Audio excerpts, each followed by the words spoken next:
Hi! In front of me is HUAWEI Nova Y70 and today I would like to show you how you can set up app lock on this device. First of all, you need to select Settings, scroll down and click on Security section. Now click on App Lock and select Enable. After that, you need to tap on one of those options: Lock Screen Password, which is your current screen lock, or Custom PIN. I will go with Custom PIN.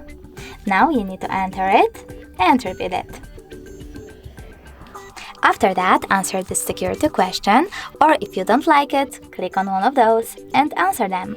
If you don't like any of them, don't worry, you can click on the question, choose custom one and create your own. When you're ready, you need to click OK and remember to answer it correctly below. Then tap on Finish. Now tap on the switcher next to an app that you want to lock. I will go with App Gallery. Then click on Home button, and now when I try to access App Gallery, as you can see, PIN is now required. Thanks so much for watching. If you enjoyed this video, don't forget to leave a like, comment and subscribe. Bye!